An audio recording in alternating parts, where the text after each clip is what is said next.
protein source on his plan from here on out. You have to suck air. Yeah. All right, we are recording. Welcome back to Coach's Corner. We are live Tuesday evening on Instagram. Did you guys get questions? Yeah, I got a few of them. Yeah. I did get questions. Can I start with Tommy's question since he's on right now? And he had a rather important question. Yeah.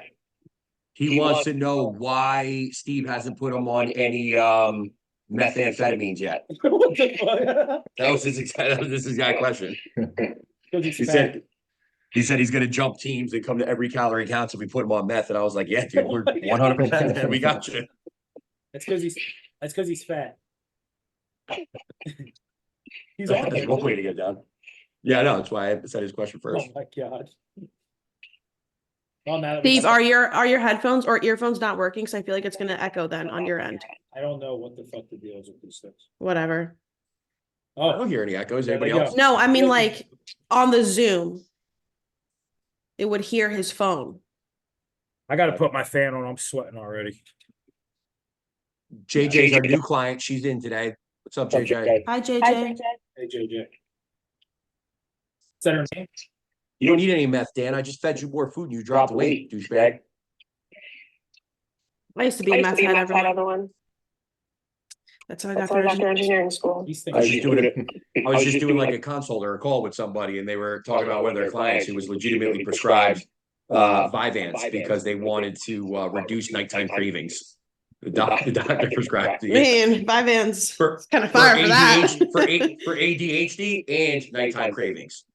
I know the answer to that. Just don't fucking eat. Right. Who's going first? Or no, did you kind of do a question? Yeah, I guess so. Somebody who wants to do a real question, I guess. I could do My computer. is Sam in here? I could do Sam's, their bikini girl ones. How far in advance do you get your order? How far in advance do you order your bikini if you get it custom made? First things first, I only trust Toxic Angels Bikinis Team ECC, code Team ECC for 15% off. You order it 12 to 14 weeks out. They don't ask for your final measurements up until I want to say like 8-ish weeks out, and then the turnaround no, 4 weeks out. I have to check. But either way, they may sew it tighter if you want that. So Toxic for that. You could also do rush shipping, but that's not necessary if you're ordering in time. But 12 to 14 weeks out. And then when designing your bikini, molded versus standard cup, single strap, like connectors versus double connectors, that's going to be based on your physique and your strengths, your weaknesses, what you want to highlight. But yeah, if you pose with me, I do everything for you. I'll make your entire suit. But yeah, that is all, when it comes to your actual bikini, that is all physique dependent. Yeah, Marina, one of my clients also still reach out to. So, Fire. Love it. Serious question. If I'm gonna watch it from here. Don't worry. stream real quick to go. It's just a car backing up. I have no clue. We can try that. You just gotta swipe up. Don't exit it. Just swipe up. You know what I mean? You still there? Oh, that's smart. So we gotta turn this down though. Are you guys still there? You got some bluey going on over there, Tim? It's not Bluey. It's Ice Cream Truck Cookie Swirl Girls. Only 20.9 million subscribers. Oh, YouTube. Okay. Right. Yeah. All right, I got it, guys. We're good. You good? Yeah, I think so. Oh, Milf Lover. There he is. Oh, the man, the myth, the There he legend. is, the man, the myth, the legend. Loyal viewer over here. Steve, do you get into that with bikini clients though? Like helping them pick their suit and all that stuff? Or you No, guys I'll let have posing Marina coach. Okay. Yeah, I mean, I feel like that's something that No, I mean, I'll chime in on the colors for sure, but Yeah, the honestly, colors, yeah. even for the last 2 years, I would say even before Marina was posing, that would usually be something I would throw Marina's way to get her opinion on it. Yeah, I mean, Yeah. I'm just throwing all the girls that heard for Big Cat this year to pose stuff. You know what I mean? thank you. I love that. But You don't want to see me freaking Yeah, I've just learned over time. It's like you work so hard on posing, you work so hard dieting, and then you get up there with a weird fitting bikini, a weird color bikini, something You've that seen a lot of doesn't, that recently too. yeah, and something that doesn't match with your hair color, doesn't match with your like energy as well. So like honestly, when it comes to bikini, we know it's all about a look. And if you're not, putting all that you can into your look, Yeah, it's that one division where it's like, makeup matters, hairstyle matters. Like, we got feedback on somebody last year from one of the judges that was like, hey, their hairstyle could be a little bit different, which Marina called it ahead of time. And I was like, I don't see anything wrong with it, but judges picked it out like that. But we also saw a lot of people too at the national level this year where it was like, why the F are they wearing that bikini? And then sure enough, they're the ones that are finishing like legitimately one spot away from their pro card. It's almost like one of those things where you're looking at it where it's like, was it because of that? You know what I mean? So definitely not something you want to leave up to chance in that division. Or I should say leave up to chance. I should say it's not one of those things that you want to leave up to your preference. It's not about your exactly. preference at that point. Yeah. Like it doesn't matter if you like the color blue, does it fit as far as your physique, your hair color, all that different stuff, your skin tone, the tan. Boom. What All right, color, what's next? what color will look good on me, Tim? For you, I would go black with the black, right, Marina? I'm always looking 100%. for the person. I'm always looking for the person that we could get in a black suit and make it look good. Steve would be the one. It wouldn't be me. I was thinking see-through, but And even for you, it's like it'd be perfect because we only need so much tape to be able to tape your dong back. You know what I mean? oh yeah, We yeah. can get away with it. Got like a 2-inch piece of tape, we'll be good to go. We're good. All right. Sam, blue is safe. Any Yeah, I was shade of just gonna blue say, is safe. Sam, that's where the conversation has to go. Like that's where you and Marina have to. I know as soon as you saw Brown, you were gonna say, no way, dude. Brown's one of those ones where I'm telling you, Dark talk. brown. Yeah, you gotta talk about that one first. I'm telling you. What's up, Raph? What's up, Mike? All right, who's got the next question? Why do my knees crack when I train legs? Because you're a human being. That could be a million different things, but Sorry, because you're a human being. Sorry, they followed up. Should they be concerned about the knees cracking when they train legs? You can hear my knees cracking from across the gym. My knee is killing me right now. That's why I was putting this on it before I sat here. Like Ronnie Coleman. Yeah, I don't know how you guys would follow up with that, but I would say as long as there's no pain going on, I wouldn't really worry about it. Yeah, there is a nitric oxide thing going on there too that creates that noise and that cracking. So Yeah, I agree. If you don't don't have any pain at all, don't worry about it. All I would say is anytime you train legs, I mean, do a little bit of mobility work to get your ankle mobility going, your hip mobility going, right? It's only going to help. Not again that you have to be concerned, but yeah, I would say, Matt, how old are you? I asked you last time, and 30. Marina was rude and cut me off.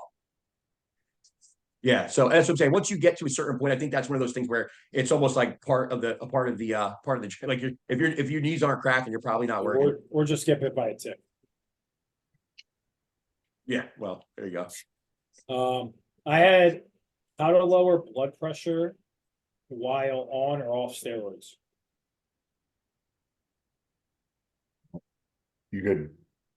That's such a broad question because, like, if you're fat and out of shape, if you're just whether you're on or off steroids, implement some cardio, clean up your diet, stay hydrated, have appropriate amount of sodium. Now, if you're not fat and you're struggling with blood pressure issues, Okay. there's a lot of different things that could be causing that, right? But you could look into things like reducing your high glycemic index foods, right? So your insulin response is better. So oftentimes if your fucking blood sugar is through the roof, you're gonna have high blood pressure as well. So addressing that if it's a problem. And you know, don't be afraid to talk to your doctor and go on like low side effect prescriptions like telmisartan, right? Like I had a blood pressure issue during my last push, and I mean it was as a result of over time a shit ton of food and PEDs, right? But we implemented a little bit more cardio, clean up the diet a bit, put in some telmisartan, and 6 weeks it was 120 over 80 tops in the morning. So plenty of things you could do. Yeah, I would say too, like everything you said, Matt, but also too, like you want to kind of find what the source of it is, right? Like, Yeah. is it you're out of shape? Is it you're pushing food? Is it body fat's going, driven too high? On the flip side of it, right, from the nutritional side or the compositional standpoint, from the drug side, what's in play? Are you on a ton of orals? How high is the growth hormone? Things like that. And then from a supplementation standpoint, right, what supplements are in, right? We said the telmisartan, are you taking hawthorn berry, fish oils, CoQ10s, things like that. Even like magnesium, right, Tim, could be something we throw in there, potassium too. I'd say if you want two like natural alternatives to go, or even three natural alternatives for over the counter. You mentioned hawthorn berry is a good one, but I would also say grapeseed extract at Yes. 300 milligrams, or sometimes you'll see it even trademark Mega Natural BP. So it's grapeseed extract. The magnesium, like you said, is a big one. And then there's also a name brand product called Carnitone, which is really effective. Yeah, at lower blood. Unfortunately, with that, there could be some side effects. Like when I take it, I get so stuffy. And I don't really know why that happens, the mechanism of action there. But like even at one pill a day, my nose would get so stuffy and so clogged. Look, New Level Performance just hopped on. I'd get so stuffy and clogged that I couldn't do the Carnitone. But I think really Matt nailed it on the head there. Well, both of you guys nailed on the head. Know why first and foremost, but Matt just gave you don't necessarily need to go so extravagant, especially if you're not on PEDs. Like the cardio, hydration, like honestly, almost everything's at sleep. But everything that Matt said originally there is like, where you'd want to start for sure. Even if you were on PEDs, if you're not doing those things first, that's your first step intervention. Right. Me gusta. Learning things here. So I guess for my next one, which I don't have my questions up, which is Shane, we got actually this was Sam's question too. Fave protein powder. Thank you too, Sam, for sending all the questions and support. Yeah. We appreciate it. This is Favorite- the best. Yeah, favorite protein powder, and or worst tasting protein powder you've ever tried. Good question too. I worked in the supplement industry for over a decade, almost 12 years. And I think I've tried just about every protein under the sun. And I'm not a big fan of protein powders in general. I was just gonna say, I don't think I've liked a protein powder ever. Yeah, I kind of just try to find the one that mixes up the best. So like right now I'm on a Dymatize thing just because it's easy to order from Amazon. It's quick, it's easy, and I can mix up one scoop of that with like 4 ounces of water. You know what I mean? So it's so quick, it's so easy. I can pound that down with no issues. But if I'm really looking for taste, I'll be honest, there was a prep. Maybe it was either 2019 or 2017 where I would have my whey protein powder as one of my last meals. And I would mix it into like that paste and make that kind of like pudding out of it. And I would use the Ghost Whey. Ghost is the brand, right? Mm. Yeah, the Ghost Whey. It was a whey blend. It wasn't just a whey isolate. It was a whey blend. But they had the flavors on that. I don't know if it was just because I was in prep, which we all know is the time to really you're gonna enjoy just about anything you eat. But they had like Oreo flavor or Chips Ahoy flavor. What was the other one? Nutter butter or something like that, and it was delicious. Like you could take that any way you'd want. It'd be delicious. Dude, the Chips Ahoy one is so freaking good. Yeah, I think that was my go-to. Was the Chips Ahoy? God, I'm pretty so sure that was good. my absolute go-to. NutraBio code SMIT10. Yeah, apparently I Steve? heard the NutraBio SMIT10. SMIT 10. Yes. Apparently, yeah, the NutraBio vegan protein powder. I think it's the German chocolate cake. Apparently, it's really good. I've never tried it, but It is good. it And is. I don't- Also, what we have it. Go ahead, Steve. I was just gonna say I'm not a big fan of protein powder. Yeah. There's also one that we have at Aries. Planta is a really good Oh, yeah. plant-based protein powder too. Yeah, it's very clean, dude. Like, Yeah, Planta was a good one. Yeah, for sure. yo, Nick. And- I don't know about the best one I've ever had, but the worst one I've ever had, probably. So Gold Standard, I mean, they've probably changed their formula like 1,000 times since then. It was probably back in like 2010, 11. Like their vanilla was just, it tastes like piss. It was the most disgusting shit ever. Yeah, the 100%. I'm with you on that one. And Isopure vanilla too. Isopure vanilla. Dude, Isopure, do you remember the glass bottles? Yeah, well, the Oh. powder though, if you mixed up the vanilla powder, like you nailed it with piss because it just had like this sodium Yeah. taste to it, like this really, really faint Disgusting. vanilla taste, and like that was it. Yeah. It was the worst. It was definitely bad. Or if Clear you guys have ever had protein. beef protein powder is Dom, gross. what clear? The ISO pure, the clear ones, they come in like blue raspberry and lemonade and stuff like that. Like those are, they have a weird aftertaste. No, they have a weird taste, period. This is the best and worst brand for beer. But going off of this topic, I think this is honestly oh no, I still have one more question, but this is, what? My client Dom said clear pro. I don't know. Yeah, the clear one. It's not like, it's not So- like milky. It's like Yeah. clear. That's what ISOPure is. Yeah, It's Yeah, like it's clear, right? Yeah. but it's weird though. It doesn't taste as like you think it looks like a juice. And you would think it tastes like that, but it just tastes like really like you got to scrape your tongue when you're done to like get all the remnants Yeah, off it's of not- it. Disgusting. Yeah. It's not cute. The glass bottles used to make like my tongue itch. Yeah, exactly. That's what I'm talking about. Maybe you were People used to allergic. buy- spend so much on those too. When I worked at GNC, people would come Yeah. and buy like 6 cases at a time. Yeah, and those things were like $50 a case, dude, for like 12 bottles. I'm like, what are you doing with this? What the fuck? Where are you going with it? Okay, so someone asked, okay, I think I understood the question right. I asked her some follow-up questions, but like difference in timeline to get to feeling your best and looking your best when utilizing whole foods for your energy needs and not supplements or like relying on supplements like pre-workouts and protein shakes. I don't understand like the difference in timeline thing, but like I guess for me the way I would answer this question is like you're always gonna feel better and look better and operate better in your skin when you're supporting yourself through what the earth gives us. That sounds very hoo-hoo. I don't mean that, but like if you're eating whole foods, your body is gonna absorb it better and enjoy it better than if you're just having a protein shake instead. Of course. She asked about a timeline. Yeah, I was gonna say, what's Yeah. the question exactly? So initially it was, how far can one go with no pre-workout, steak instead of shakes? Will it take way longer? Then I was like, what? And then she sent me a voice message and then I came up with like that. That's what I understood from it. I'm very confused. So was I. I'm not trying to be rude. I just want to make sure before we start answering that we know what the. So Yeah. essentially Go what it ahead. sounds like to me is she's saying if she just doesn't eat powders and has a pre-workout supplement and she just eats whole food, how long to change her look? I guess. That's Well, it what I depends understood it as. What, it but depends then- what her body top is first. Oh yeah, for sure. But I guess my entire response is like, you're gonna feel better if you're not relying on supplements, because supplements are just should be to course. supplement Yeah. your lifestyle.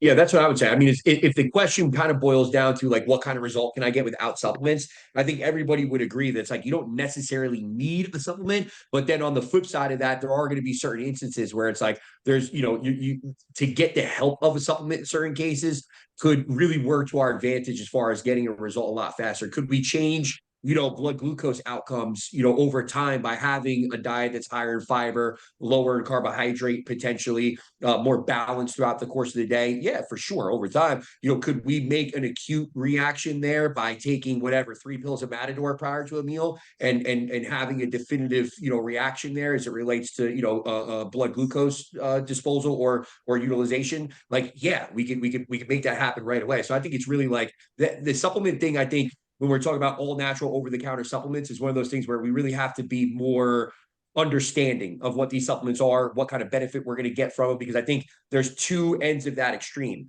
where somebody thinks they're like these things that are like bad and we shouldn't use them because they're harmful to our body and like we don't want to rely on them, where it's like that's never really going to be the case with most of over-counter supplements. For sure. And then on the other end of that, people think they do everything, where Matador or a glucose disposal agent is like taking insulin, just a natural route. It's like neither of those are true. There's something in between there where it's like, hey, this could be important for you or help in our situation right now, given the context of your situation. But are they necessary in any way, shape, or form? No. But could they speed a process up? Yes.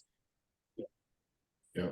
And if you're somebody who's not doing anything right now, doing activity training without any supplements is going to put you in a better spot regardless. So as far as overall health outcomes too, like that, like now, like I was just talking about blood glucose, like that right there would improve your blood sugar, you drop your cholesterol, yada, yada, yada. So I guess it's, like I said, contextual. Mhm.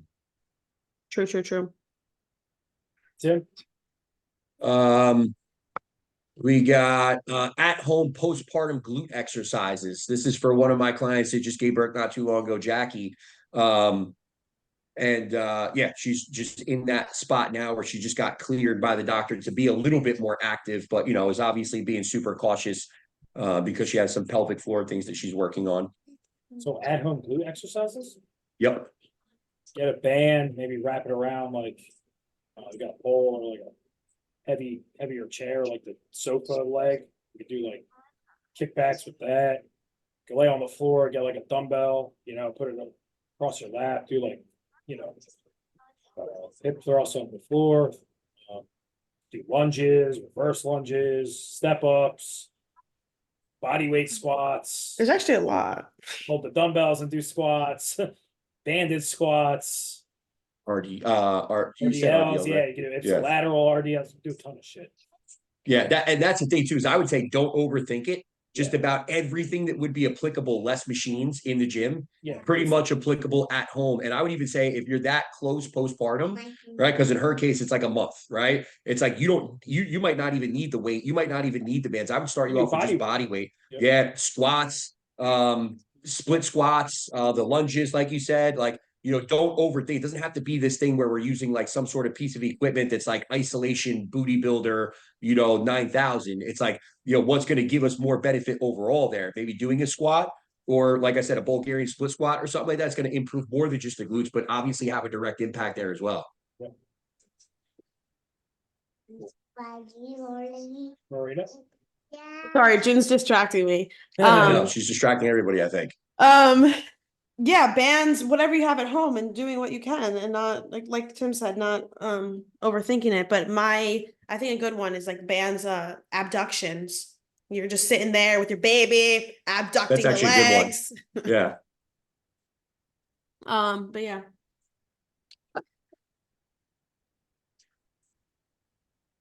Marina, you got a question?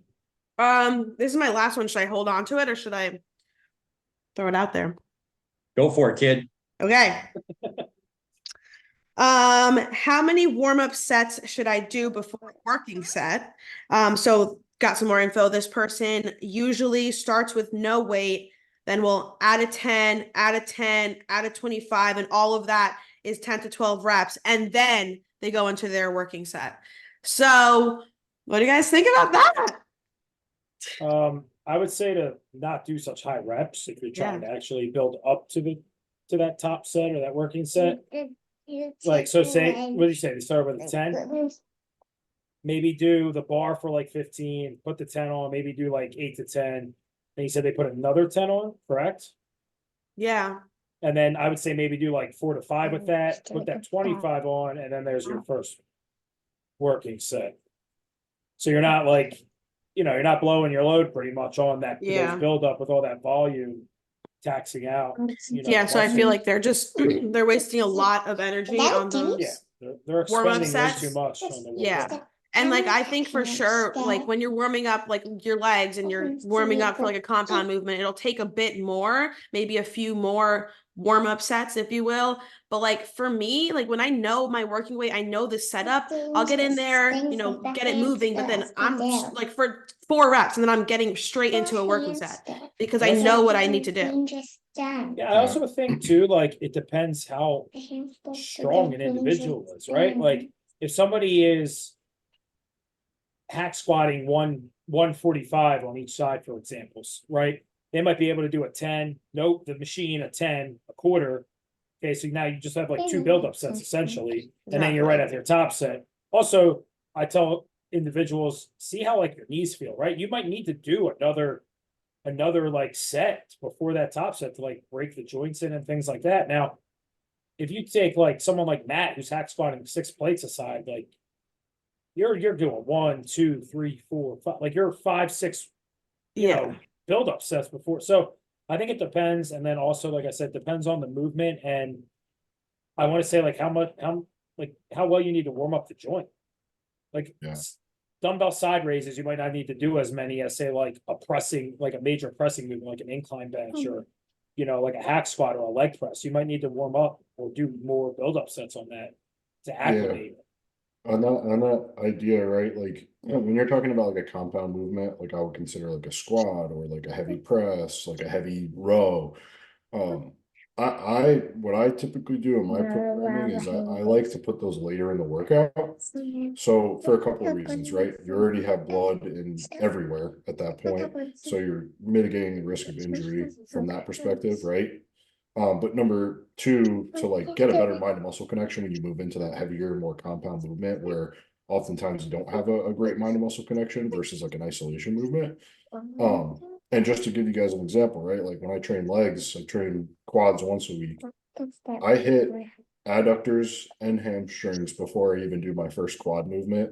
I hit a leg extension, and then by the time I get to a hack squat, like Steve's right, I'm working up to 5-6 plates, but I'm doing 1 plate for 5 reps, 2 plates for 2 reps, 3 plates for 1 rep, 4 plates for 1 rep.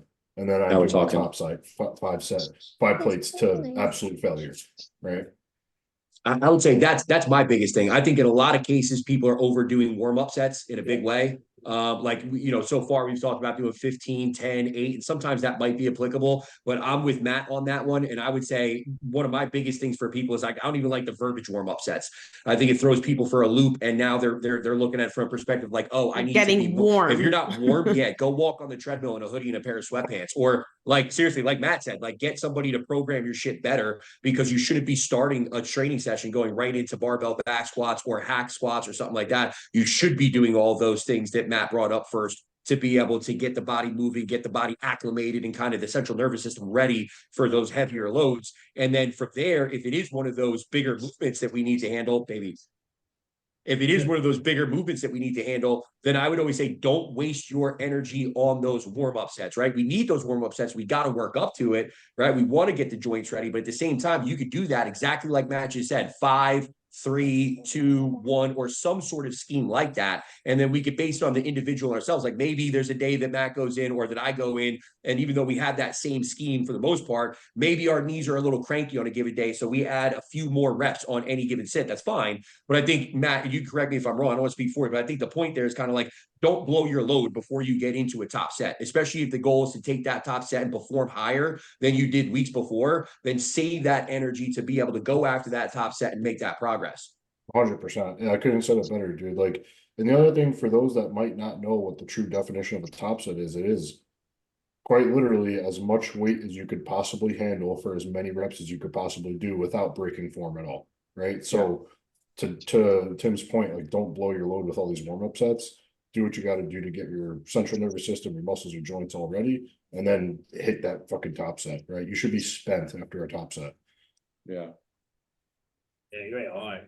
Yeah, and I agree with Tim with what you said about not calling it a warm-up set and more so like a practice set, because Practice like set, yeah. when you do some, like for example delts, like people need to adjust the bench, adjust things, and like, you know, practicing what you're gonna do for that top set, and like adjusting the seat if you have to adjust the seat or whatever. I feel like that shit can be used during your practice sets.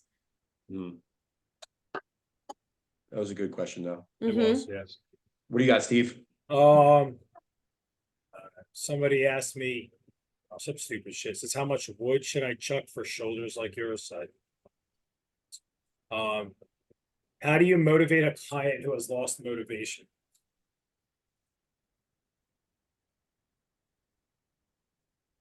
Should we Go ahead, Steve. Should we give politically correct answers? Or? Yeah, right. Motherfuckers, don't look at me. You talk first. Yeah.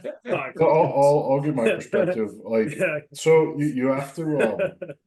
So you obviously build a relationship with your clients, right? So you get to know their personalities, and you know who can handle more direct feedback and who needs a little bit more of a gentle delivery, right? So Yeah, hold on. Bernard in the chat said kidnap their dog. Go ahead, though, Matt. You were on to something there. Yeah, so I mean, you just have to gauge it, right? Like myself, my style is very much so just a direct feedback. Like, hey, you had a bad week this week, you didn't eat on plan, you missed meals, you didn't do cardio. Like take that for what it is. Don't let it happen again next week and do the work. Like all I can do is guide you. It's up to you to make it happen, right? But then you have those others that like can't handle that direct feedback and you just have to handle it a little bit more gently, but make sure you get the point clear. Like you can't do this shit every week, you know? Yeah, that's my take. Yeah, I think for, go ahead, Go Maria. ahead. Oh, me. Yeah. No, yeah, I agree. Like, I think it's case dependent based on the person's personality, and you know how long you guys have been working together. But I think also assessing like if it's like an ongoing thing, I think having a conversation of like why are we here, like trying to understand, like going back to your why, and really conversate with that client as to like why they are losing motivation. It's like why did you start to begin with, and try to like re-spark that, if that makes any sense. Yeah. I agree. I think a big thing too that I just look at is where is the individual's stress levels at the time that the motivation is lost, because that could also dictate how a coach, you'll approach.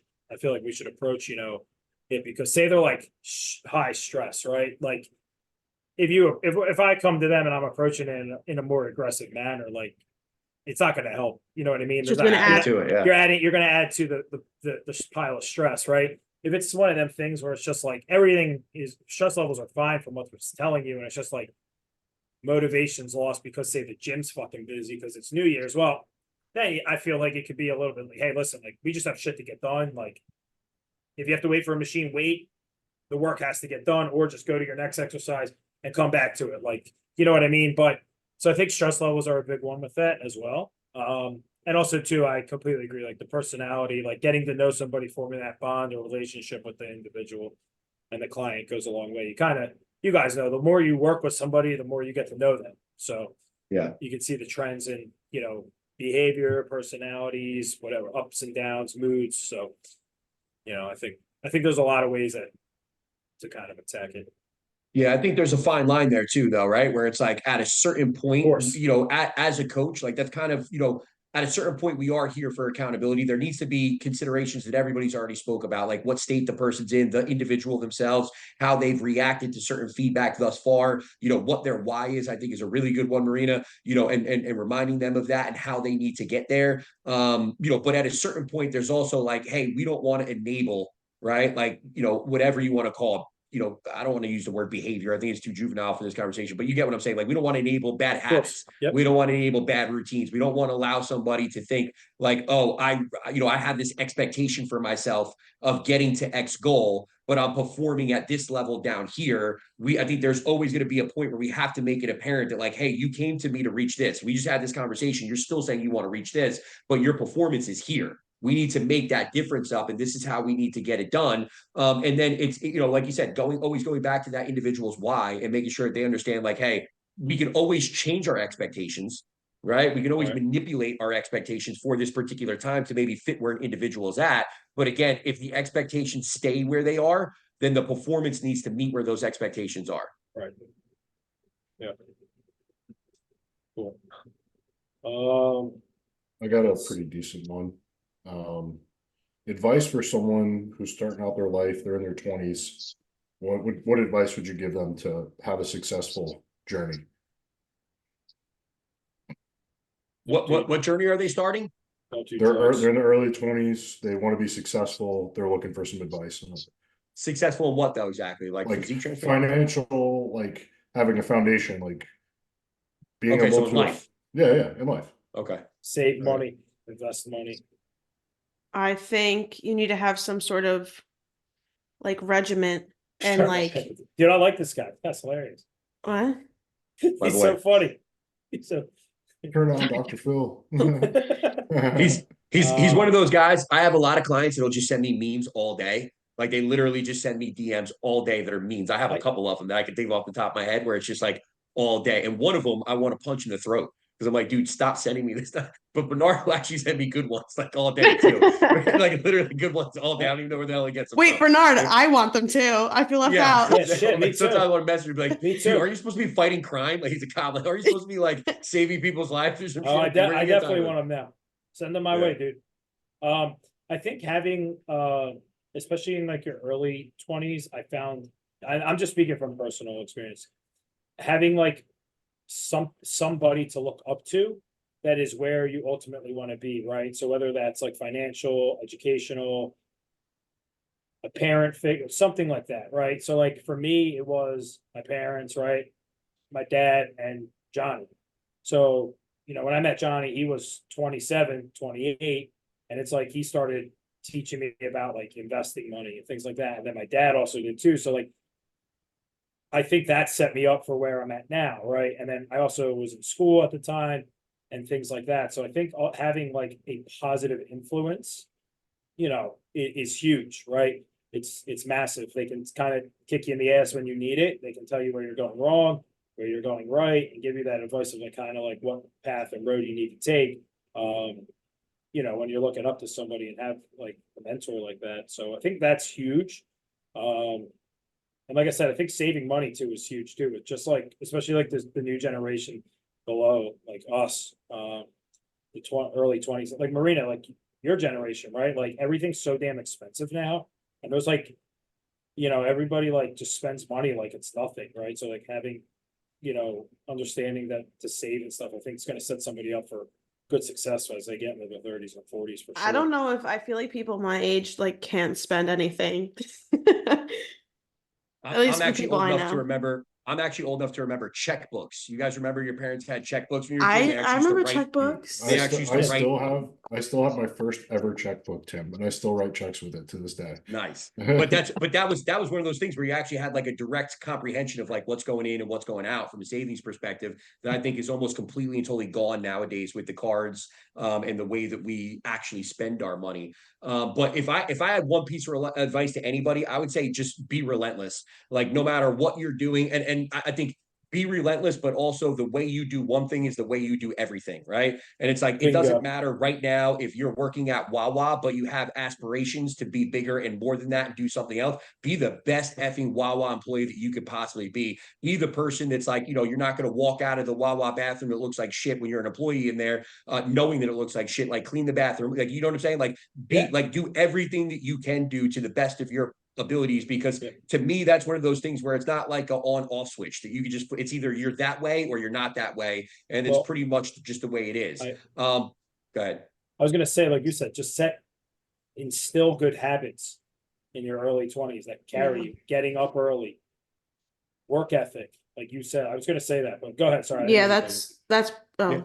And I would just the relentless side of things too is like, dude, it's no matter what you do. I don't care who you are. I don't like we're talking about money, we're talking about jobs, and at the end of the day, there's nothing along those lines, bodybuilding, anything, where like if you're doing something in any type of like half-ass way or here and there, even at that time that you're in it, you're going to be fully in it and invested. That's cool. But like, you got to be in it 100% of the time. Like, it's got to be something that's always on the forefront of your mind. You're always working towards, and you're doing it with that relentless passion, where if it takes me whatever, a 14-hour day and I'm sending everybody 20-minute voice notes where other coaches are sending a 1 or 2 minute voice note, like at the end of the day, that's, to me, it's like, that's a certain level of integrity that goes into it. You know what I mean? A certain level of like passion, a certain level of care. And it's like that to me is something that, again, that's going to transfer over to other areas of your life as well. And, you know, always make sure that you're in environments that are positive to that. Like Steve brought up influence, but it's like making sure that you're in the right environment, always relationships, you know, work environments, all these different things that are positive and that are kind of uplifting, that are kind of supportive of that level of person that you want to be. Yeah, you have to be obsessed, like with getting to where you want to be, 1% better every single day. And that goes with, like you said, Tim, it carries across everything. It carries whether it's bodybuilding, your job, school, relationships, it carries over with everything. You have to be obsessed with just getting better, you know. I think too that starts with obviously always being able to work on yourself, admitting when you're wrong, admitting when, you know, okay, I need to get better here. Okay, I'm okay here, but I need to always being able to level up. It it's gonna carry over across the board. If you work your ass off here, and it's gonna carry over to the next thing, so. Yeah, and like what I was gonna get into was like having, like you talked about developing good habits and how it like bleeds into everything else. That's what kind of I was starting off on, is just like having a regimen where it's like whether you have 5 boxes you check off, and it doesn't have to be fitness related at all. It can be money, it can be career, it can be investments, whatever, but you check those things off every single day, and it's going to bleed into the rest of your life and also build confidence and build trust within yourself so that you can go, reach for something else and trust in yourself that you'll get it done. Yeah. Yeah, the net of anything in life that you're trying to be successful at, generally, you know the right things to be doing. So if you do those things every single day, eventually you're going to be successful in whatever you're trying to do, right? So I agree with 100% everything you guys said, right? Work your ass off, be the best at whatever the hell you are doing currently in your life. Have mentors. And just from like a financial perspective, like do whatever you can to mitigate debt. Like don't get a new car every 3-4 years. Like I drove my car never costed more than probably $6,000 like years after I made my first 6 figures, right? So like live like you're poor, but enjoy your life at the same time, right? Like pick and choose where you spend your money. Cars is not an investment. They depreciate the second that you buy them, right? So mitigate any debt you have, pay off any debt you have, because you don't want your money costing you money. You want your money to be making you money. So another thing, even if you're putting in $50, $100 a month, or if you can't even afford that, $100 a year, right? If you're working a minimum wage job, put $100 a year in like a Roth IRA, because you'll thank yourself in 5 years when that money has made you, 8% year over year. So just get in the habit of putting any little bit amount of money you can in like a Roth IRA. Don't even worry about anything else, because it's going to continue to make you money. So yeah, mitigate debt, have any level of investment. Nice. That's some good I advice. think we covered that one pretty well. Yeah. Yeah, I think that was a good one. I have how can I put on muscle? Or I think the way that he phrased it was, Trend. but let's say I've put on muscle, but I didn't get stronger. Why? Or is that possible? Oh yeah. To put on muscle and not get stronger. That was Bernard. So Bernard, if you want to chime in on that, you can. Oh yeah, it's possible. I've seen it. I think it happens quite often. I think there are two different things going on there. We're talking about strength and we're talking about muscle tissue, right? Like we're talking about skeletal muscle, then we're talking about central nervous system. You can also just look at a power lifter, Tim, right? And motherfuckers don't have, like, some of them can squat 700 pounds, but their legs don't look, you know what I mean? Like, yeah, they can deadlift 1,000 pounds, but their back doesn't, so I think it's just, it's definitely possible. I've seen it. Yeah, I think who's the one guy I think we talked about before, the Ant-Man or something like that from Animal, or Universal from back in the day. I know who. I know exactly. The little black guy. He was like fucking 5'6" and like 135 pounds, but used to pull like 6 plates for reps, squat 6 plates. He was an absolute beast with squats and deadlifts. He was 128. Are you talking about the black guy with the dreads? Yeah, he was 128. When I saw him at the the Arnold 5-6 years ago, I think he deadlifted 780. It's ridiculous. Yeah, that's ridiculous. It doesn't make any sense. And when you saw him, it wasn't like one of those things where you see him in person where it's like, how are you 128? It's like, no, dude, like he looks 128. Oh, you know what I mean? Like he looks every bit 128. And what's crazy too is Marina eats sandwiches bigger than him. Oh, here you go. The Ant. He was 132 at the cage. He deadlifted 700. I'm sorry, and then he did 600 for 2.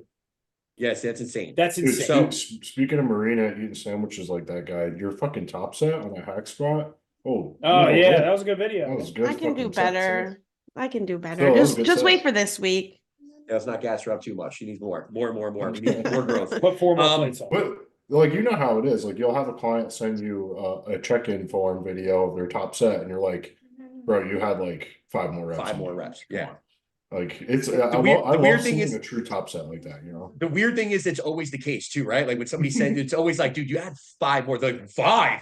Like easily you had 5, maybe 8 more. I don't know if I was there. I definitely would have made you get 5 now. It's never like 1 or 2. That's what I think about. I'm like, I will not look back at this video and think that I have more. And then I look back and I'm like, I had more. Because remember, Bernard, he said, I'm weak as fuck on bench press, but I've clearly gotten bigger and more muscular. Yeah, of course, you've obviously gotten bigger and more muscular, but at the end of the day, you have to remember there's certain lifts that are really about leverages, like arm length, as far as a press is concerned there. So there might be certain things that prevent you from getting stronger, especially when we're training in more of a hypertrophy setting, right? Or more of a hypertrophy plan or programming, right? Where it's like we're not necessarily there to push the strength. We're there to push the volume. We're there to push the frequency. We're there to push the intensity level more than we are to push the strength. We could definitely get you stronger there, but we might be training in a much different rep range, in a much different, like, conceptually, we'd be training differently, if that makes sense. Conceptually, too, structurally, however I you wanna mean, say it. here's a perfect example, right? Take Nick Walker. African arm lineage. Take Nick Walker, right? He's literally cut his weight in half of what he's like lifting, and his back and his chest have blown up in the last 2 years. Wait, say it again. Nick Walker, he literally lifts half of what he used to. I mean, he talks about it, and his back Yeah. and his chest have blown up. Yeah. I mean, he's inclining 275 on a Smith machine. Like that dude could do 5 plates on it.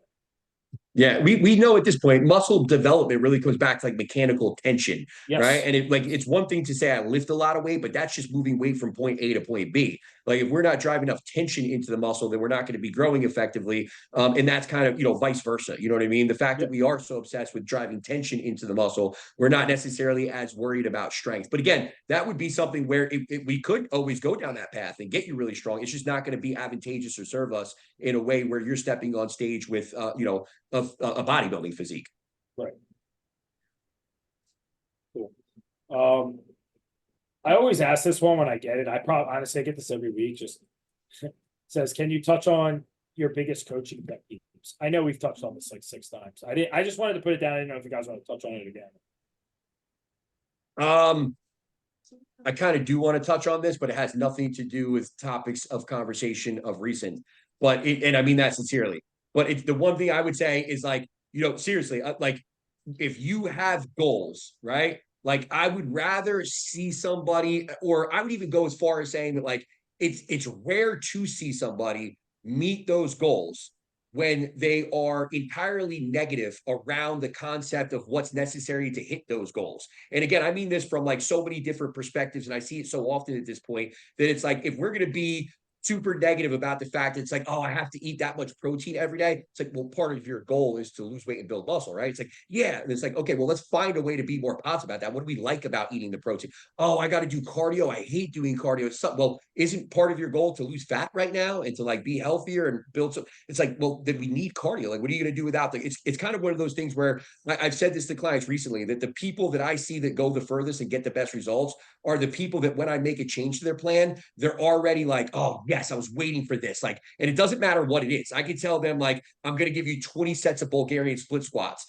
Nobody likes a Bulgarian split squat, but those mother effers will be like, all right, awesome. My legs are going to look thick after this. It's going to be so, you know what I mean? And it's like, dude, those are the people that, again, they're looking at it from a perspective that's so positive. They just want to be there. They want to get it done. And it's like, I think there's a reoccurring theme here recently where it just seems like there's a lot of negativity put towards something that somebody has to do as part of their equation. And it's like, why even start with that negativity where we know, the body really does follow the brain. So if we can get to that place where we're like excited for what we have to do, enjoy what we have to do, and be passionate about what we have to do, it's going to be so much easier, not just follow through with what needs to be done to get the results, but ultimately get the result. Yeah. Yeah, and like again, like as much as a Bulgarian split squat sucks, it's the person that looks at it and is like, okay, this is exciting because this is going to take me one step closer to where I need to be, instead of looking at it as like I have to do a Bulgarian split squat. Yeah. Yeah. And I know this isn't the question, but I really like the point, Tim, because I think it makes all the difference. I remember during my last prep when Steve put in cardio, second session of cardio at night, without fail, I'll go hypo after that session. And like, if anybody's been hypo, you know how much it fucking sucks. But like, I would look forward to the going hypo. I would go hypo, I would take a hit of my bowl, and then I would sit in the shower and be on planet fucking Mars, dude. And I love it. But no, that's the thing though. It's like you found, like, I'm sure the first time you did it, it was almost like, oh fuck, you like it wasn't like enjoyable the first time it happened. And it's not like you programmed that in your brain as a way to make it enjoyable. It was just you knew it needed to be done. Mhm. It's not like you ran, And that's you the didn't ran whole from it, you didn't bitch about it, you didn't hide from it, you know what I mean? Like it was there, it needed to be done. So let's get it on. You know what I mean? it's Let's the do whole it. concept of embrace the suck. Like, okay, like we don't have to call it that you're like it sucks because again, this is a luxury like lifestyle. Like not everyone gets to eat 6 meals a day and train every day, but like that it comes down to just embracing that shit. So back to the question, coaching pet peeves. The biggest one is, when you tell a client, like, put your questions in your check-in and don't text it to me, like, whenever you have a question during the week. That's my biggest thing, because it's like, we got other clients to work on, like, you guys are all full-time coaches, but like, I have a full-time career. Like, it's tough when I'm like trying to do 17 things at once, getting texts like, hey, what about this in my meal? Like, bro, just check in. Well, I'm just gonna piggyback off that and just shoot it straight. When clients text me after hours, and I've asked them repeatedly to email me because I have 131 text messages on my phone from family and friends, and it's not a place for business. I just stopped answering. I just Yeah. will not. I literally put a big fucking thing on my emails, and I made it across the board for 2 weeks straight, like a couple weeks ago, saying that my check-in time is going earlier, and then there was a whole second paragraph that said, starting on January 8th, any text messages sent to me in regards to coaching or your plan will not be answered. Please do not be offended when you don't receive an answer if it comes to my text. And literally, I had to block a client's number Saturday because he just he texted me the same thing 7 times because I didn't answer. Is he still a client? Yeah, I mean, yeah. I've started to always say like keep everything, and I do have a lot of clients my age that I become friends with, and I always say keep coaching shit in WhatsApp. Like anything else, if you want to meet up, be my friend, you can text me. That's for iMessage, whatever. But I don't really mind the midweek questions because I mean, again, I don't have so many clients like you guys, so it's a little bit easier to kind of navigate. But like, I just let that question hang out until the end of the day, and then I'll go back around WhatsApp and answer everyone's lingering shit. Yeah, and it's one thing to say, like, if one of my clients is in here and they're afraid to text me like randomly because they actually have a question, like that's fine. I'm talking about like if you're sending me multiple questions like during the week, that Yeah, could like little easily be shit. addressed. Yeah, like I have one of my clients, dude, it's awesome. Like he'll shoot me a text out of the blue, and usually it's just a good question. So like I'm happy to answer that. But don't be like sending stupid questions multiple times a day. It's just send it in the chat. I don't care about questions. Like I said, like you could send me 15 questions. If you check in Friday and you have 15 questions on Tuesday, I don't care. I'll either send a video back or a voice memo. You know what I mean? Going over Right, everything. yeah. I don't care about questions, whatever. Yeah, but email it, right? Yes, it's when you're sending it to my text, and I have 57 texts from my friends, my parents, my wife. It's like, okay, the phone is for And then it's like personal. work is in there. The phone is for personal. Also, my next pet peeve, since now we're just going on a fucking rant here, is when I am texted that, hey coach, I sent you my check-in. I am well aware the email's open on the computer. You don't have to tell me you sent the check-in. Also, next one. When I just answered the check-in, and it's like, oh, I forgot. Put it in the damn check-in. Like, Yeah. or Dude, so, they email the check-in and then they text what they forgot. The other night, Steve and I were Okay, hopping I'm on done a for the Zoom. night.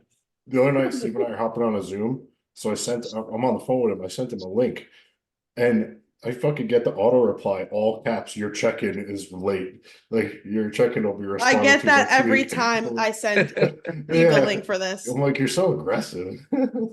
Well, Steve, I literally just did a plan for somebody, right? Sent it out on Sunday. I got a message today, like, hey, can we change my training plan? I'm like, you didn't even start yet. What do you mean change your training plan? Like, I only have dumbbells and a TRX at home. I'm like, oh, go to the gym. Like, what? They're like, I don't drive and I can't Uber there every day, or I can't Uber there multiple times. I'm like, at what point were you going to tell me this? I Yeah. literally pulled up their information. They told me they train 7 days a week, literally, and that they do all this stuff, but nowhere did it even come close to saying anything about like, hey, I only work out at home and I only have a couple dumbbells and a TRX. I had no idea. Like, well, this would have been really good information to have previous to doing the entire plan Yeah, from scratch. you know what it is? It's like, as much as I'm sure we would all love to just work all day, 24/7 around the clock. It's hard, and like we all have personal obligations too, right? And like that's the biggest thing where like I started to get that burnout effect. It's like, listen, every coach that I know and respect, right? Tim, I asked you, what time do you stop? You ask for your check-ins. You're 9 a.m. Johnny, 9 a.m. I asked 2 other coaches that I respect. They were 10 a.m. and then the other was 9:30. I was at 11 a.m. If you can't get your check-in at 11 and you're sending this shit at 1:32 in the afternoon, like I'm at my computer at 5 a.m. Matt, what time did I email you back, dude? It's like 5:30 in the morning. Yeah, I'm up at 4:30 and I start working at 5:30. It's like 11 a.m. is 8 hours into like, or whatever, 6 hours into my workday. It's your day. like, Yeah. By the time 2-3 p.m. comes, it's like I gotta go pick up my daughter. I You're want to work done. out myself. It's Yeah. like I've been staring at a computer for 9-10 hours. It's like, so today I didn't, like, I just started today. The check-in came in at 10:06. I did not answer. I didn't answer it because he's been late for I look back, he's been late for 9 weeks straight. And then the other guy was late for 3 weeks straight. After we had a discussion last week, his check-in came in at 2:30 in the afternoon. And I'm like, dude, like if you communicate to me, like, hey coach, listen, tomorrow I got a really fucking busy morning. Like I have to send you my check-in when I get done work at 6 p.m. Just say, I'll answer that shit the next day. I don't care. Just communicate, right? When you don't, it comes off just like you don't give a shit. Communication is key. And like I said earlier, how you do one thing is how you do everything. So Yes. if you're checking in constantly late, or there's these other things that are going on, how do you think that reflects on you in terms of how well you're following your plan when I need to make changes to the plan, or we're going to hit a hard spot? Like, these are things that we need to be 100% in lockstep with, right? And it's just like, that's essentially what that comes back to, is just communication on both ends of the spectrum. Once in a while, okay, right? Like you get, who, once you get to learn somebody, you guys all know, when their check-ins are coming in, right? Like I know Matt's check-ins coming in at 4 a.m. My other client Tiara's on here, her check-in's coming in at 5. Like, if that check-in doesn't come in and you're used to it, I'm like, I'm shooting you a message like, hey, are you okay? Is everything good? Right? You got to show some respect to the coach, especially when we all, I know for a fact, go out of our way for our people. That like, if you send me a question at 7 p.m. at night, 99% of the time I'm going to answer it if it's something quick, right? Like, but to not send your check-in like until 1:30 in the afternoon and you don't communicate, you don't give a shit, clearly, right? So why am I expected? You're not in the business hours. Why do you think you're just going to keep emailing me and texting me that, hey, I sent my check-in. You sent it at 1:38 in the afternoon, dude? Like, and you didn't let me know it was going to be late. Once in a while, cool. But when it's a consistent thing, must not be a serious thing. And I remember one time I didn't send my check-in, like it just didn't send. I closed the app on my phone before it sent. And you texted me and you're just like, dude, are you okay? It was like 7 o'clock in the morning. Because you're used to getting it at like 4. You're like, you okay, dude? Yeah, I don't know. I started cracking down, I think, after I saw like how you and Johnny do things, Tim, to be honest with you, right? Because I was starting to get burned out, honestly, like just being straight up. That's what happened. You stretch yourself too thin. And that's what I did, man. Like all last year, I didn't abide by my own rules, and that's my fault. So that's why I'm like 10 a.m. If that shit's in my inbox at 10:01, I don't answer. It just is what it is.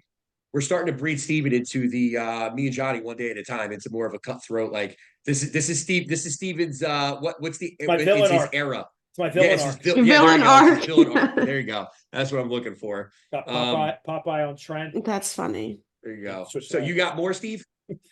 Yeah, I do. Okay, now my blood pressure's through the roof. When he makes some tell him a star I don't know if my wife's on here, but I need the whole bottle. I'll tell him sorry right now. Yeah. I'll just go right into this one. What fitness trend do you guys dislike the most in current day? All of them. Let me think. I hate all the trends are stupid. My most hated trend, or the one I dislike the most, is 18-year-olds taking 4,000 milligrams of steroids a week. How about just That a trend? 18-year-olds hogging all the equipment in the gym? No, there's that too. But In a the pack. steroid one really gets me because there's people out there advising these kids, whether Wait, it's somebody, steroids? Like Yeah, like- steroids. yeah, like creatine, no, like real steroids, Like yes. 18 though? Oh Do yeah. they have parents? So I'll tell you guys a story real quick about this. So I did a lot worse than steroids when I was 18. And I had to, like, I don't know if that matters. Like, if I may, so this kid hit me up. He was 17 at the time. He filled out the waiver, everything. I said, listen, you're under 18. This is when I would help somebody under 18 with parent guardian signature, and I needed an ID from the parents, like a photocopy. So I guess this kid, his mom had no idea. He took his mom's, signed for her, and took her license, took a picture, submitted it on my site. So I'm like, all right, got started. A week later, he turned 18. I started getting at 3:00 in the morning threats on Instagram from this kid's mom, like a month later.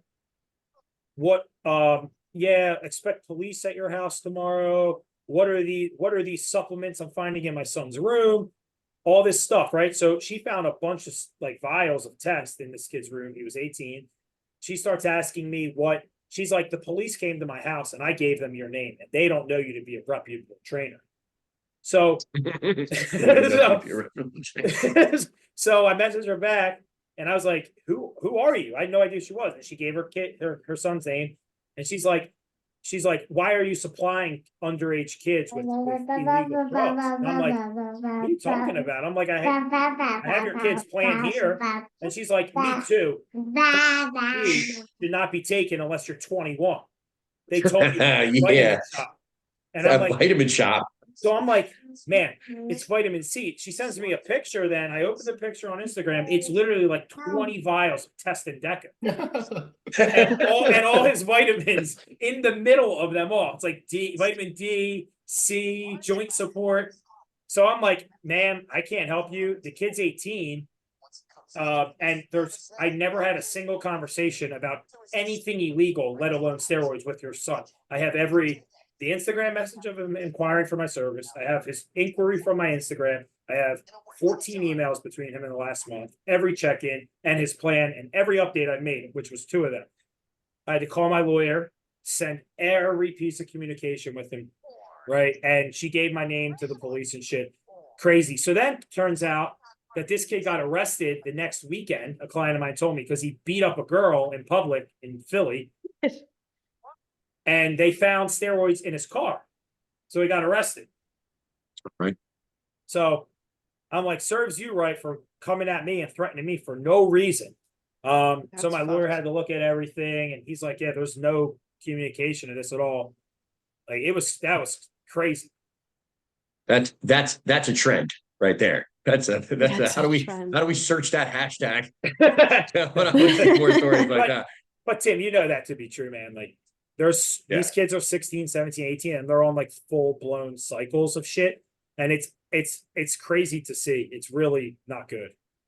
Yeah. No, it's definitely crazy. And I think, listen, I don't even want to touch on the drug thing, I think, because I think that I think we actually I have a question on that too, as far as like when to start. But I think, for me, the biggest trend that I hate right now is like, and this is something that I think has been around for a long time. It's not something that's necessarily new, but it's always there. And now I think it's just exacerbated by social media and always kind of being available to post a picture. And I think like the idea of like always being lean, especially for a guy, like it drives me effing nuts. And there's no like necessarily like wrong thing here. Just it drives me nuts personally, where these people just want to be lean 24/7. It's like they never want to be like or they even want to be a bodybuilder, but they're just so obsessed with being lean, or they are a bodybuilder and they're just so obsessed with being lean. They have to look this particular way all the time. And it's like, then they're like, I'm going on a bulk.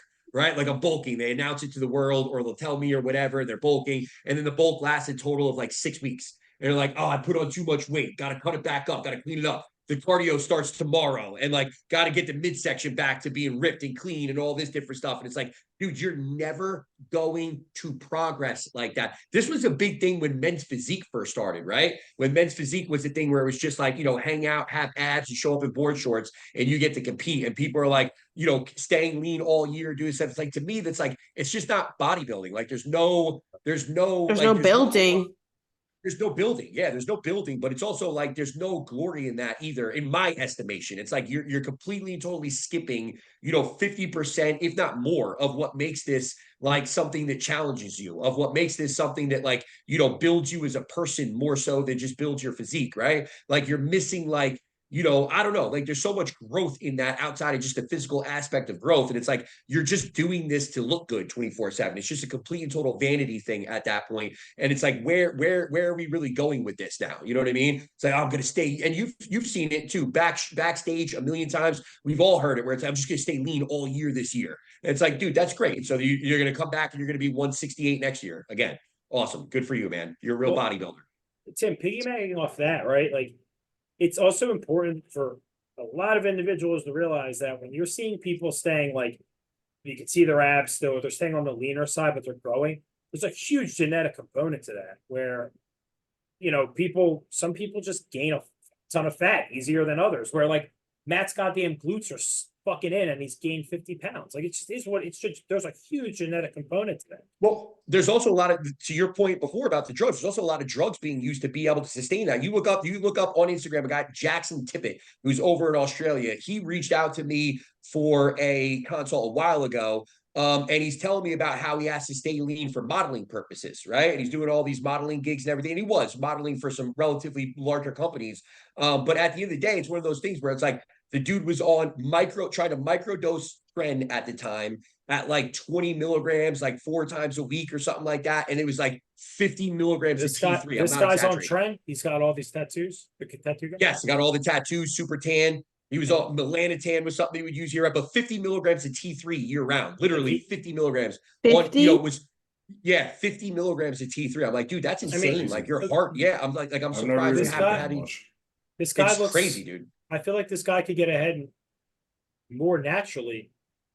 But that's what I'm saying. That's exactly my point. It's like now, so you've created an environment for yourself as this individual where like you want to stay lean and do all. At the time, he was talking about competing in men's physique, right? But you've created an environment for yourself where the conversation in question was like 2 or 3 years ago. Now, fast forward 3 years later, it looks exactly the same. And it's like, what did you do over the course of the last 3 years? You know what I'm saying?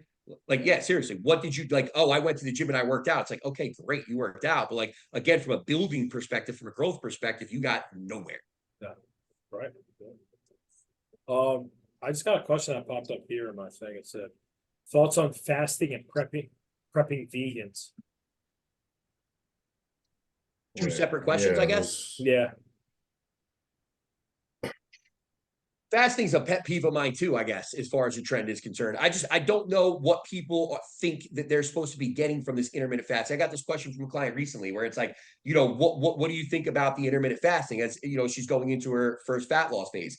It's like, well, it's not going to expedite your fat loss at all. Like there might be some benefit to structuring your day in a certain way for an individual, but we're not doing that for some sort of like magical benefit that intermittent fasting has. In fact, now this has been studied out the ass to the point where we know as long as calories are equated, like there's, especially when it comes to intermittent fasting, like there's not that much of a difference. If we want to talk about the general health benefits of fasting, then maybe we can get into a conversation where there might be some benefits there. But again, we're not talking about using that for dieting or weight loss or any of these different things. We're talking about specific to health outcomes. Right. And it's like fasting is one of those things where I just feel like it's been taken to another level. We saw what's the guy from UFC, the main guy at UFC, the head guy.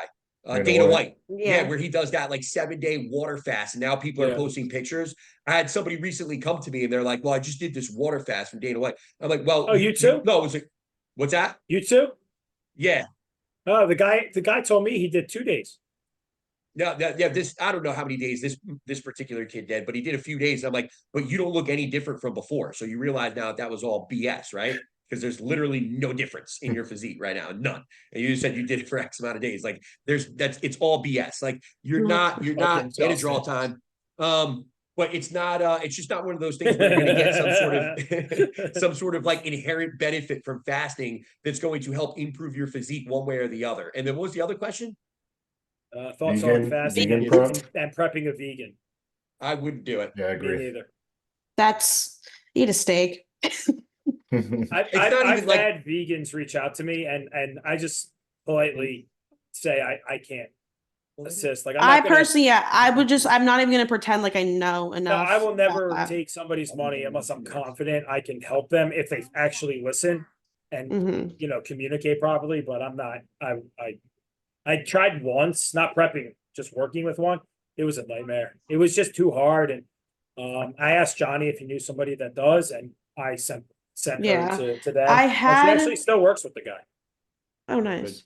I had a client who was super religious. I don't know what religion, but she would do these periods of like she would basically have to go vegan. And during that time, yeah, it was like tough because I'm like she couldn't hit her protein goal, and then to hit the protein goal, her fats were like all That's over the what- place.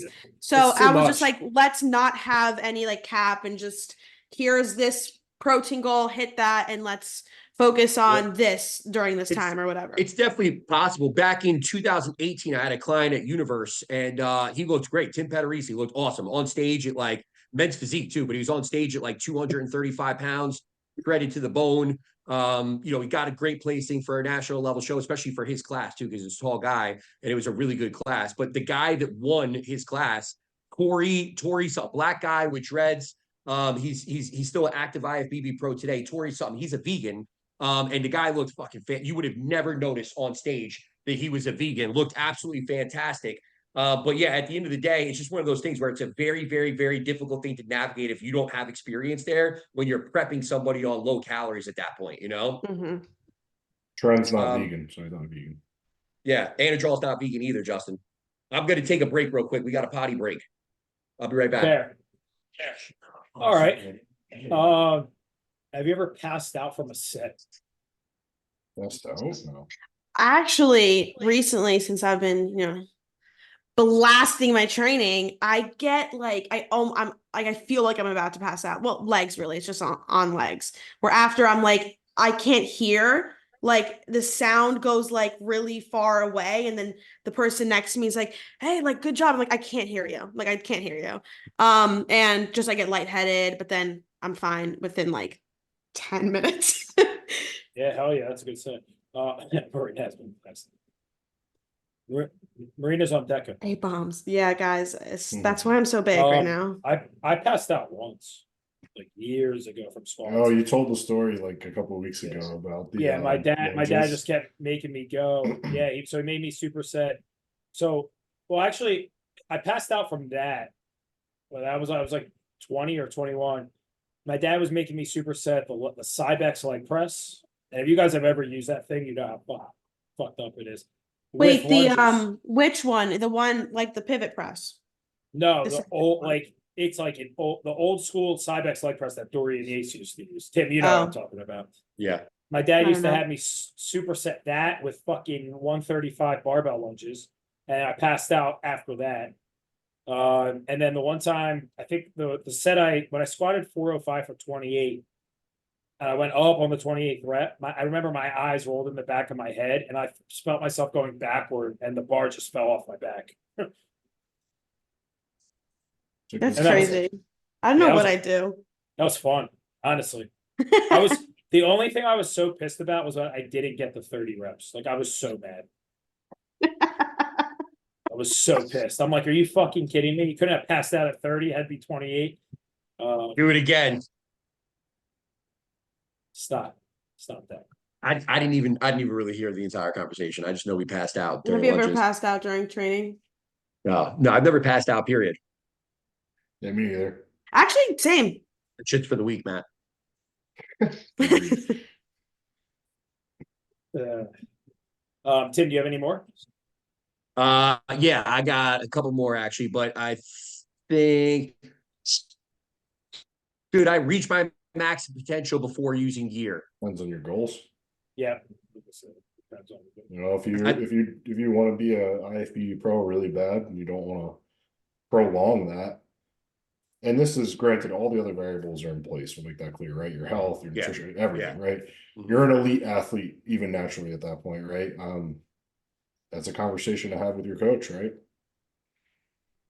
Yeah, I would say I'm 100% with Matt on that one. I just think that it's one of those things where it's like, so you're saying that you are 100% going to use drugs, right? And you're saying, you know, when should I use them? It's like, okay, well, why are we not using them yet? You know what I mean? And I think that really comes, and I mean that sincerely too. I'm not saying that question to be a smart ass or condescending or something like that. It's legit. It's a legitimate question. Like, what's preventing us from using them? Is it a morality thing? Is it a legality thing? Is it a health thing? Like, what do we need to address there to be able to comprehend why we're not using them yet? And then from there, it's like, where is that individual's reality at long term? If you've been a good enough client, like Matt says, and you're doing all things that you're supposed to be doing, like he said, then at that point, we should have a pretty realistic idea of like, what are we capable of, or not a realistic idea of what are we capable of, right? Because obviously we know drugs change that radically, but this person has potential based on their work ethic and what they've done to this point to be able to take this potentially as far as they want to. Where that ends up, we got to find out. And the way that we find that out is by crossing that bridge sometimes. So it's almost like, again, if you have this predetermined logic of I'm probably going to use this, or I'm going to use this probably more definitively, then it's like, okay, well, let's address why we're not using it then yet. And if you've already crossed all these other, T's and dotted all these I's, then it's only a matter of like, you don't feel like you're ready for it for some reason. Let's address that. You know what I mean? Does that make sense? Yeah. Yeah. Mhm. Justin, I don't know if we can get 5 people. I have no idea. Marina is our tech support. I don't do the Instagram live though. That's you, Steve. I don't know. We're Google fucked it. then. We're fucked then. Yeah. I have no idea. I don't know. Let me see. Call the request to join. I really have no idea. Okay, wait, I need to go to the bathroom like really, really badly. Just real quick. The only other question I have is why insulin with GH? And simply put, GH is going to increase your blood sugar through multiple Yes. different factors, right? It's actually part of the benefit that we want from it too, like that free fatty acid production, right? Getting more fats into the bloodstream, like that's going to drive up blood glucose in and of itself. But obviously, it also creates an environment where we could potentially lose more fat that way too. Anything else, Steve? Yeah, I had red flags you see in clients, whether it be a client has never had a coach before or one who is coming from a previous coach. Excuses very early on. Huge red flag.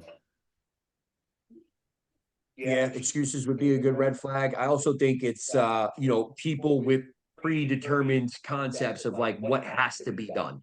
You know what I mean? Usually if there's some sort of predetermined concept of what has to be done, somebody's probably gotten a result doing something before. But at the end of the day, just because you got a result doing something doesn't mean that it needed to be done. And it doesn't mean that it's the best result that you could have gotten either. You know what I mean? Like, oh, we got to be, I was 0 carb with my last coach for the last, 4 weeks out. And it's like, okay, cool. But you were flat as fuck on stage. I know, but it's what got me shredded. It's like, okay, cool. But you were flat. Like, who cares? You know what I mean? Like, clearly we need a little bit of a different approach here. It's like, sometimes the way somebody gets a result the first time is always what they kind of go back to, whether it's good or bad. You know what I mean? How much can a natural test levels vary? Like how much of an increase can I expect after going through a cut? It's a good question. I mean, they can vary a ton. Yeah, From it's independent. within the clinical range, anywhere from 200 nanograms per deciliter up to 800 nanograms per deciliter, and sometimes we'll see it above or below that range. So there's really it can vary all over the place based on where somebody's at and what they're doing. Going through a cut, you should expect your test levels to decrease if you are getting into a cut. Like Joe's was in pretty good shape. He just got pretty shredded working with Coach Riley.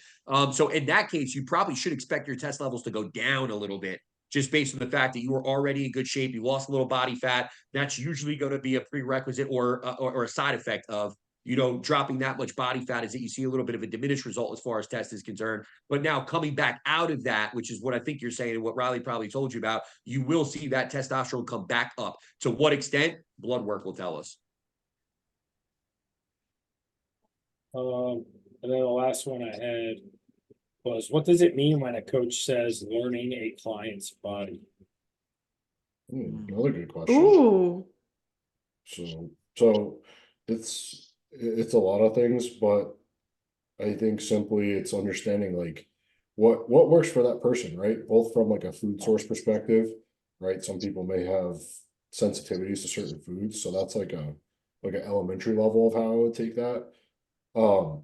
The other thing is like how people react to quantities of food, right? Like some clients might do better. I have one client, Chris, where in prep he's very slow to start, but once you get him to a point where his body fat is like relatively good, I push him for 5 days straight, and then I give him 2 refeeds in a row. And his look from that Friday to the Monday after the 2 refeeds is like a fucking different physique, and he drops weight every time. So like that to me is the context of like knowing somebody's body. You can apply that to everything from like PEDs, right? I implement Tren with John Doe, and within a week he looks like a different physique. He gains weight when I put him on it, right? Like knowing how people react to things essentially is how I would put it. That's a perfect example too, especially like the refeed thing where it's like some people's bodies are going to need to be pushed. I have a guy, Chris, we worked together for a long time, still do. First time we got together, we went right into a show. And I'll be honest with you, that show, he looked like shit. The process just we didn't have a very smooth process there. It seemed like it wasn't very fluid. And honestly, I couldn't get a good read on his body. He would just flatten out like crazy. It was hard to get him shredded, all this different stuff, right? Fast forward, our next show was like 4 years later because we wanted to have a really good off season. We did that. And then the next show that we did, he won first place and took his class and was in the overall doing a battle. And that was really what it came down to. It was like, dude, we underfed that motherfucker like crazy his first show. And I was trying to push for that shred a little, but he just kept getting softer and softer. This last show, it's like, not only were we refeeding him every weekend on like 600 grams of carbs back-to-back days, but he also had like, whatever it was, 10 to 20 IUs of long-acting Slin in there all the way through prep, loaded him on Slin that time. Like we knew the way that his body was, what it needed to look good. But on the other end of that too, it's also like Marina, I can tell you, I know if I'm making a change in Marina's plan, what her thought process is going to be about that change, and like what I might even have to preemptively say so that she's not going to be a bitch about that change, right? Or like even like coming out of a show, we both know where her blood work's going to be, like what we have to look out for as far as her estrogen rebounding, how her testosterone's basically not going to come up and we'll probably never see it again, like where her thyroid might be. Like all of these things are things, because Marina and I have been working together now for so many years. It's like we both pretty much know exactly where her body's going to be at different times. Like, or when things kind of go, like we're having a little bit of a gut thing going on right now. Like we know after this push, we're going to be getting a GI map because it's just not normal for her. All of these things are based off of us knowing what is normal for her body, or how her body kind of reacts. Yeah. Yes, Steve, to talk about real quickly, like how different my first peak was versus even Easterns, right? Which was 6 weeks later. Like it was vastly different. Yeah, it's just it's I was gonna say, it's just to piggyback off what all of you said, it's just learning patterns, trying different things, implementing different things, and just having the eye to see what works based off photos, comparing the photos, but also the individual's feedback, taking notes, and you just learn from that, right? Like this isn't something like you start with a client and or they start with a coach and you're going to know everything within a week or a month, right? Or even a year, right? Like it's so many different things, whether it's a lifestyle client or like a competitor, like Matt said, right? Just so we have like a concrete example, like peaking him for Big Cat, right? I was pushing a little bit more for tightness through the week, and this motherfucker needed 500 grams of rice, literally like 11 to 12 meals on Friday and Saturday. Like we were up every hour Friday night, looking at him eating, looking like he just kept going through it. He was easily over 1,300 carbs, and he just kept flattening out. He would eat 500 carbs, 12 grams of fat, and he would just flatten. His protein was super low at that point. He's 10 hours out, 12 hours out. It's just so his GI is clearing, but he just kept going through the food. So I increased the fat, kept going through it. For Easterns, what was that, a month later? 6 weeks. 6 weeks later, it's just completely different approach. And his carbs went down to about 80 to 85 a meal. So we're talking a drastic difference because I kept him just fuller and drier through the week. I manipulated his water and his salt different, and his food, honestly, and I just kept him fuller through the week. So we didn't run into that because he just couldn't keep eating. You know what I mean? So. Right, it's just a good example of like Tim, you said you had a shitty prep when your guy the first time, but then you learn from your mistakes and you correct it, right? Yeah, prep and peaking. I think peaking's a good one too, where you could really learn a lot through peaking. Hell yeah. And that's going to change a lot too on like within different environments and different preps and different looks that we have, different amount of tissue from peak to peak. But again, you can learn a lot in terms of the way somebody's body's going to react with peak. Like we have Bernard, and I think I talked to you the day of too, Steve, at PA Muscle, about that whole thing, how hard it was to peak him for that show. And it's just something where I know for a fact, like our next show, like I'll take him off all thyroid. I think it was just too much thyroid for him at that time, and it was hard because his body was running through everything, where we started with a decline state. And I think we did some things during that prep where we brought his thyroid back up, but no matter what, next prep, I'll probably remove thyroid or taper it down leading into the show to where he's on nothing, prior to the show, just to make sure that we can fill out real quick. But Coleman asked Tim and Steve, when peaking using insulin, are you guys more inclined to use Humalog or Lantus first? Just a good talking subject to hear a different approach. I would say it depends on the person. I got to know like how somebody's body reacts to both Humalog and Lantus. I think the biggest issue that we all see with Lantus is water retention around that time. And again, I think we were just talking about that. Like some people, that might be a benefit to be able to fill them out, especially people with those longer muscle bellies, the longer frames, where they really need the extra help to be able to fill out. That might not be a bad thing to shift a little bit more fluid in there. But when it comes to, I think most people will probably err on the side of Humalog just because it's a little bit more controllable being in and out. Yeah, to be honest too, and I would probably just me personally steer away, especially something Johnny's like helped me with a lot. Steer away from even having to use it.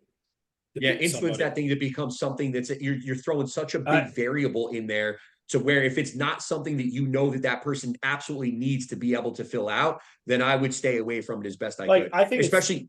Go ahead, Tim. Sorry. I was just gonna say, especially at that time when you are uber sensitive, and it's like sometimes I feel like people are just honestly, in a lot of cases, I will err on the side of being flat rather than err on the side of being full. And I would say in most cases, the majority of cases, 100%. Because if I have somebody shredded to the bone and we err on the side and we're a little bit flat, like if you look at every athlete we had basically in PA Muscle, most of them were a little bit more flat than they were, but we also had probably some of the most shredded people on that stage that day. And it's like, I'd rather rely on that rather than trying to push and fill somebody to a point where we feel like we need the Slin to be able to cover all the food that we're consuming. And it's like, now we're overfilling. Then you have something you have to clean up. I'd rather not have to clean up. I'd rather just not have that huge variable in there, running the risk of going hypo. Then you're fixing a whole fucking issue. Like, you know what I mean? Like if somebody, God forbid, somebody's so sensitive, they go hypo and on a refeed day, you used it when they weren't as shredded or lean, and you're fucking a day out now using it. And like, God forbid something like goes wrong, and now you're fixing that. You have to start to feed them to get their sugar. Like, then you're reversing shit that you just created for no reason. You know what I mean? It's a really quick way to look real smooth. Yes, 100%. Johnny used insulin with me once when he peaked me for one meal, and I went hypo. It was literally like 4 units he used from whatever. This was so long ago. He just wanted to try it, and he used it on refeed days for me. He tried it twice, and after 2 weeks, I felt so tired when he had me use it, and that's the only time I used insulin prior.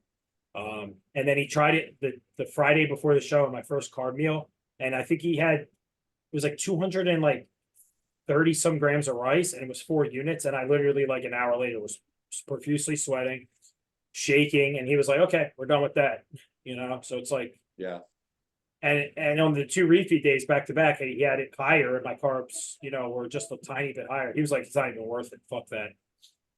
I mean, we're talking like 9 years at this point, like 8, 9, so, but I never used it since. So yeah, unless we need it, we're not using it. And I never used it with Matt to peak ever.